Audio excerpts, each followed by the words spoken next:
What's up, family? Wanted to do something a little bit different today, different setup, different type of podcast. Typically, I come into this with a very clear intention of what I'm trying to talk about. But today, I was really struggling to come up with content ideas.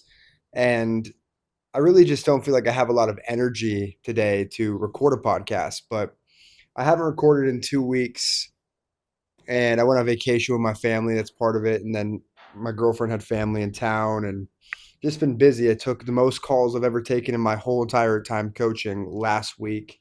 And so there's just trade-offs. That's a lesson that continues to come up, is that in anything you do, there are just trade-offs. If you go on vacation and you spend really quality time with family, maybe you don't post as much content. And that's probably the hardest lesson that I've had to learn as I've gotten older, is that you just have decisions to be made. And when you make decisions, there are trade-offs in anything that you do. But I haven't really wanted to record. I just have been so focused on the work side of things that, at times the actual creation piece seems like a lot of energy to give out, right? To put out, especially on my first off day in a minute. I probably took over 50 calls in the last 3 days, and then today's Thursday.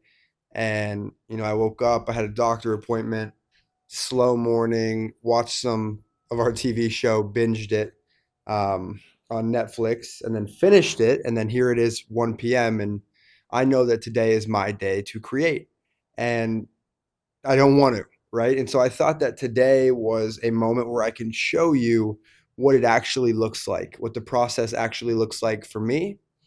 And I think that a lot of the times, what is so inspiring about my journey with SIP is that it really mirrors a lot of the same struggles that I had in my baseball career. And I think that's why we talk about how sports are such a beautiful representation of life and how it teaches you so much. And I think this is why people want to hire athletes out of college, because you learn so much about the process and about what it looks like to just keep showing up. And so I'm sitting in my living room. My girlfriend goes to get coffee with her friend, and I know I need to record. And I just think the worst thing that I could do is just get on the mic and make up some topic and try to record on it while I'm not feeling that great. I think that you can feel that when that's the case. And so what I did was I sat down and I opened my journal because I hadn't done my morning pages yet, which is one of my fundamentals. And so, obviously the results you are getting are perfect for the process that you have in place. And so when I'm not doing the things that I know set me up to be successful, obviously I'm not going to feel as creative as I normally would. And, so I ripped the morning pages out here, which really aren't morning pages today. It's like afternoon pages. And, I think that's a moment for everybody to recognize too, that you should just do what you can. And there are periods where you are out of balance, and there are periods where things are not perfect, and the process kind of contradicts itself at times. And so, you are told to have a process and work the process because confidence is a stack of undeniable proof that you are who you say you are. But if you miss a day stacking proof and you miss a day with your habits, you can't be so fragile that you can't go and get results anyways, that you can't show up and do the work anyways. And it's contradicting. It's like when somebody tells you that you should have very clear goals, and then you read James Clear Atomic Habits and you learn that the goal really means little. It all comes down to the system. Somebody tells you that you should always be thinking about where you want to be, and to create the life you want, you have to always be checking in on the vision and where you want to go. But then you learn about the law of detachment, and anybody that's ever experienced that knows when you want something the least is when you typically get it, right? When you don't need it. And you have people tell you to be present, but then you figure out to try to be present is to not be present. And it's just contradicting in so many ways. And that's the mental game, honestly. And it's important for you to know that this mental game will contradict itself. And you should have all these things that we talk about, this structure, this commitment to the present moment, clear vision on where you want to go, but you should also have the understanding of the other side of it, the other part of the equation. And so here I am. I didn't do my morning pages because I just didn't. I spent time with my girl instead and had a doctor appointment, and I just kind of rotted today after working for an extended amount of time. And I come outside and I hit my morning pages and I'm just complaining. I'm just mopey dog. And if you've ever heard me speak about morning pages, if you've ever read about it for yourself in the artist way, the morning pages are often mopey dog, whiny, and that's okay. And so that's my space to dump. And I'm writing in there, and like, what do you know? As you start writing, you start to gain clarity of things that are on your mind. And ironically, that's how all my content develops is I write stuff down, I read stuff, I fill my brain with certain things, and then the content comes to me, right? I'm not like sitting down talking to ChatGPT about problems that people are experiencing in the mental game. A lot of the time it's problems that I'm experiencing. It's problems that I've experienced. It's problems that my athletes are experiencing, right? That's how the content is the very best. And so I sit down and I write out my morning pages, and last night I was reading my morning pages from over a year ago, and the thing that keeps coming up in these morning pages after I wrote about, not really wanting to do anything today, I started writing about how a year ago, I mean, I was writing in this journal, and the problems are the same. The problems are the same. I don't really want to do things. I am fatigued from work. I am nervous about being perceived or about putting myself out there or about taking the next step. And here's the only thing that really stood out to me when I was reading these morning pages last night is that I had the same level of fear. I had the same level of worry. I had the same level of stress, maybe not, but more so the same level of um, resistance is the word.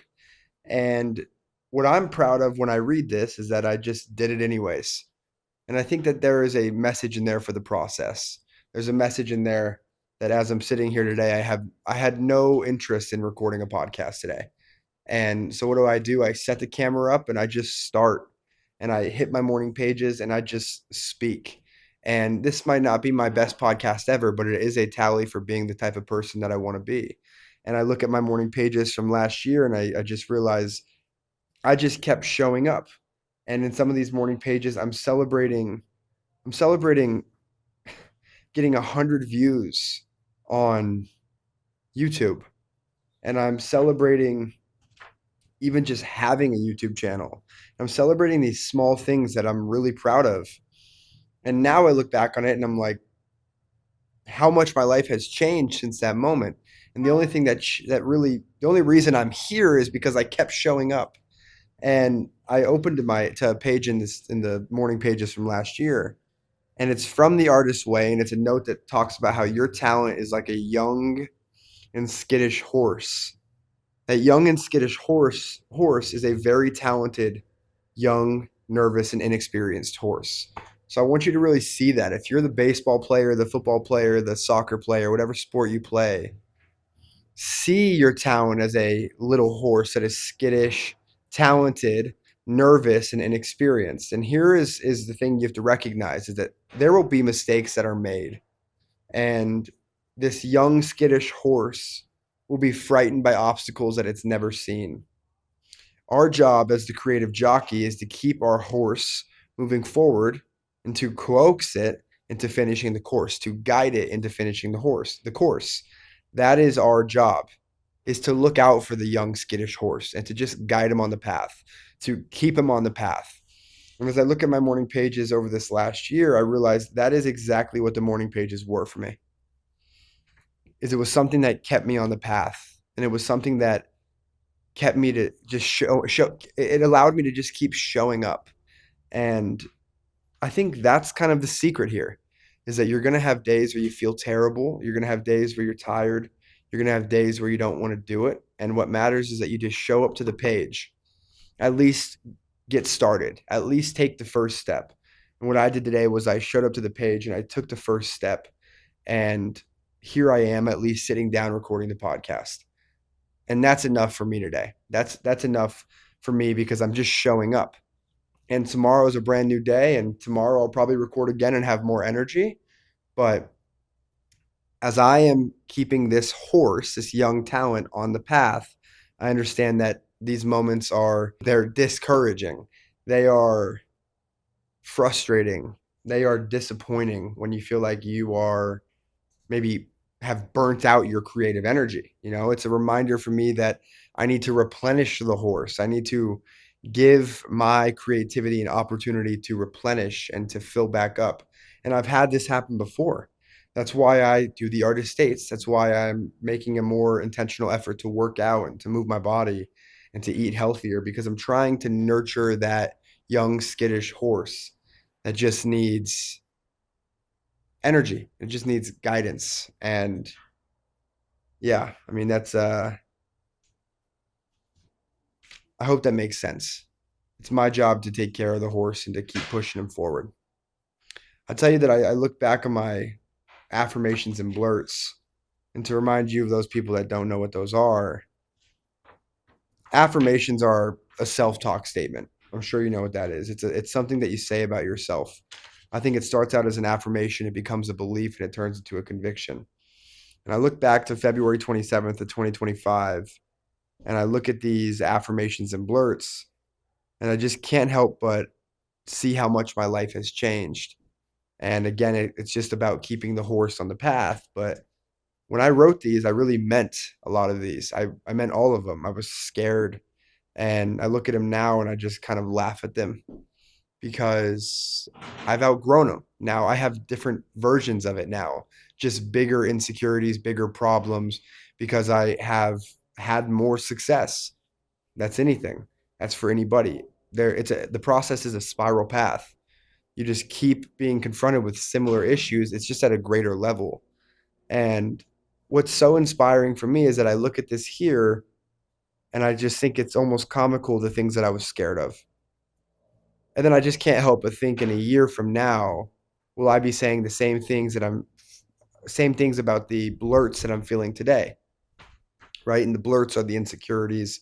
And then I responded to them with affirmations. I guess I never really finished telling you how that works. So I come up with an affirmation on who I am, and then I immediately ask myself, what are some blurts I have about this affirmation? So I read the affirmation out loud, and then I very intentionally and honestly write out what I'm feeling from a blurt standpoint, insecurities. And then I respond with a new affirmation. So the first blurt that I had was that I can't be creative and make real money. My dad had forever been money focused. It was something I grew up and learned that, at least that's how I viewed success growing up, was how much money you made. And, my dad was always successful. So he was somebody that he is somebody that has always just like pushed for more and pushed to be the best he could be. And so my dad was money focused. I put a lot of my worth in how much money I made. I said I constantly talk about myself and creating about my experiences. It makes me an egomaniac. Why would anyone care what I have to say? I said, who the fuck am I? It's corny to post on TikTok. It's cringe to talk every day about myself. I said, I'm not as creative as other people. Nobody cares what I have to say. I'm a failure because I'm not taking the standard route. I'm letting myself and other people in my life down by not following the path that my dad did. So those were three things that I wrote over a year ago, just barely over a year ago. And I look at those now and I just like feel bad for that guy. Like none of those things are true. And I'm also proud of that guy because he confronted those things. And by confronting those, he wrote out the affirmations. I wrote out the affirmations. I said them every single day. I wrote them every single day. And here I am a year later, and my life's different. I just have different insecurities now. And my whole point is, a year from now, I believe that I will look at my insecurities from today, April of 2026, and say, how silly. How silly. Look at you now. And probably a year from now, I'll have a new set of insecurities. And that's just the human experience, is what I'm finding. And so I said, I, Drake Davis, am creative. I see things differently than most people. I have the power to influence millions of people. I said, my dreams and my visions come from God, and God has the power to create and accomplish them. Most people go their entire lives without having the courage to be themselves. And I, Drake Davis, am courageous and bold and a light for other people, encouraging them to create and be themselves. I said, creativity is the creator's will for me. Through the use of my creativity, I serve God. and I'm willing to let God create through me. I, Drake Davis, am a source of inspiration for others that when you surrender to God and God's path for you, there are no mistakes. I'm a reference point for others to be courageous and authentic. There is more for me out there. Again, humbling. It's humbling. I just can't recommend that I can't recommend it enough that you guys do your morning pages. If you're watching this right now, you can see like just pages on pages from February 27th to June 1st. Pages and pages of just my ideas, my inner dialogue. I read it back. I just can't believe it. I almost don't recognize the guy, but I do at the same time. I wrote down here, it's your job to think clearly. Like I'm drawing circles and I'm putting people inside the circle that are the people inside the circle are the people that are in my corner. And the people that are outside the circle are the people that I don't share things with. Right? I wrote down here, be really whole and all things will come to you. If I can be really whole, all things will come to me. Be you. Man, it's just really cool. It's really cool. So, um, yeah, I think that's the message is just to keep showing up. And the work is the win. You have the right to the work. You don't have the right to the fruit of the work, but if you just do the work works on you more than you work on the work. You'll learn a lot about yourself. You'll learn a lot about the process. And the process is not sexy. You're going to have days where you're tired. You're going to have days where you're burnt, where you're not feeling it. And the answer is, the secret is you just keep showing up and doing it anyways. And you just keep on trying.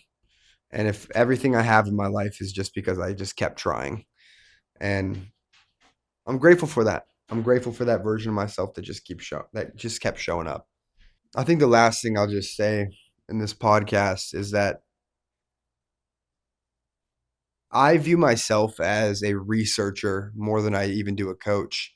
I love coaching and I obviously work with many athletes, but I am always learning about these athletes and what makes people successful and what holds people back. And everybody's different. So it's hard to give you a black and white, this is the truth. I just don't think that's ever real.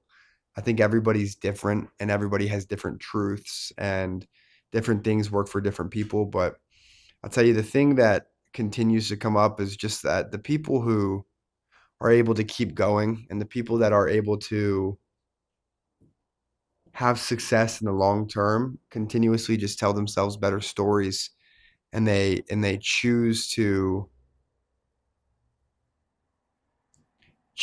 find the good, and they choose to be the type of person to see it through. And I keep using that word choose because it's exactly that. It's a choice.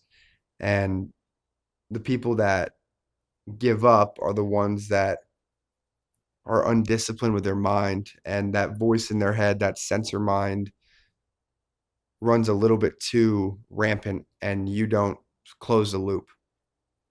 They sit in this disempowering state for longer. And those are the people that give up. And those are the people that don't make it because they're unable to realize that they've gone unconscious. And unconscious is when you just blindly identify with whatever comes to your mind. I'm anxious, I'm unsuccessful, I can't do this, and you just believe it. And if you can be conscious and you can be present, you can recover. And this is the Novak Djokovic idea that it's a game of recovery. You don't have to try to be present. You should focus more on recovering. The moment you realize you're not present is the moment you are present, and how quickly can you get back to the task at hand, to what you're trying to do. And those are the people that have the success. They realize it, they don't really play into it. They close the loop and they get back to the now and they tell themselves better stories. And that process is just quicker. The best in the world are the ones that do that the fastest. They close the loop and they move on. For some people, it's one shot, it's one pitch. For other people, it's 1 month to many months, right? You never really get out from under the cloud.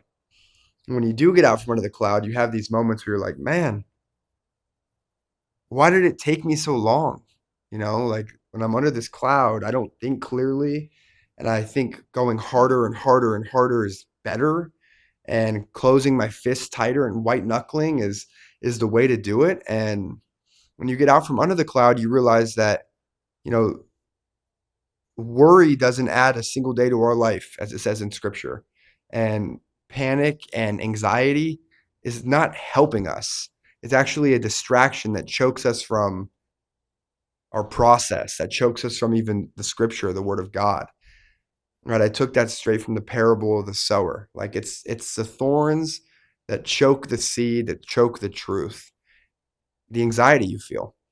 And the better we can get at recovering and getting back to the present, the quicker we can get at that process will literally determine your results, your progress. First team all recovery. If you can recover the fastest, you're going to have a beautiful career because everybody gets hung up. Everybody lacks presence in moments. Everybody has tough days. And it's just how quickly can you recover. So this is my attempt here to recover on a day where I am fatigued and I didn't want to do this. And what I did was I sat down, I showed up to the page and I wrote. I turned on my mic, I set up my camera. I got about 30 books stacked with my camera on it. And I just recorded something from the heart. And it isn't perfect, and that's okay. I actually kind of appreciate that. So if you are in the thick of it, my question for you is how quickly can you recover? How quickly can you get back to the now? And can you just keep showing up? I'm grateful for you guys. Keep stacking it and keep stacking them, I should say. And we'll just see this through. Playing the long term game, baby. Appreciate you. Stay in process. Talk to you soon.